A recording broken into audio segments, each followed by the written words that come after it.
පසුගිය කාලේ අපේ ලංකාවේ වැඩ සිටියා බෝධිසත්ව ගුණෝපේත මහා උත්තමයන් වහන්සේ නමක් මාහෝ සුමේද ස්වාමින් වහන්සේ. අපි ඒක බොහෝම සුහදයි වරින් වර මට දහම් ගැටළු ලියලා එවනවා. උන්වහන්සේ අපි කෙරෙහි හිතන හරි විශ්වාසවන්තකම මගේ ගුරුවරයෙක් වාගේ බොහෝම හිතවත්. එක දවසක් මට මේ වගේ ප්‍රශ්න පේලියක් ලියලා එනකොට කියලා තියෙනවා මේ පාලි වචනෙන් තියෙන සූත්‍ර පාඨ ගාථා දේශනා ඇහෙනකොට කියනකොට අර්ථය නොදන්න අයට ඥාන සම්ප්‍රයුක්ත සිත් පහළ වේවි කියලා මගෙන් අහනවා.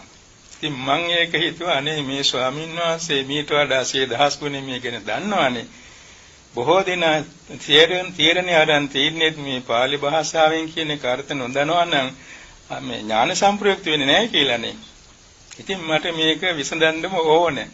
පසුව මම ඉතින් බුදුගුණ වඩමින් පැයක් විතර මේ ගැන හිතමින් සක්මන් කළා. මට අර්ථයක් වැටුණා බුදුගුණ බලයෙන්. මම ඒක ලියලා ඇරියා. උන්වහන්සේ බොහොම ප්‍රසාදයටපත් වෙලා ස්තුති කළා මට පින් දුන්නා. ඒ සඳහන් මෙන්න මෙහිමයි. බුද්ධ ධර්මයේ කියන එක පාලි භාෂාවෙන් තිබුණට අර්ථය නොදැන හිටියත් කරුණ ක්‍රම 4කින් ඥාන සම්ප්‍රයුක්ත වෙනවා.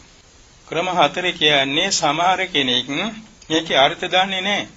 මේක ඇහෙනකොට අනේ සාදු සාදු මේක නම් හරි වටිනා සෞම්‍ය සාධ්‍යයක් නේ. මේක හරි වටිනා දෙයක් නේ කියලා හිත පැහැදෙනවා. ඕට ධර්මීය අරමුණු කරගෙන ඥාන සම්ප්‍රයුක්ත වෙනවා. බොහෝ සෙයින් තිරසං සතුන් වෙලා තියෙන එහෙම. සමහර කෙනෙකුට අර්ථය වැටහෙනවා. එතකොට ඔහු අර්ථය අරමුණු කරගෙන ඥාන සම්ප්‍රයුක්ත නොවි සිට. සමහර කෙනෙකුට ව්‍යාකරණෙත් වැටහෙනවා මේ පාඨේ. ඔහුට නිරුක්ති වශයෙන් ඥාන සම්ප්‍රයුක්ත වෙනවා. සමහර කෙනෙකුට තුනම වැටහෙනවා.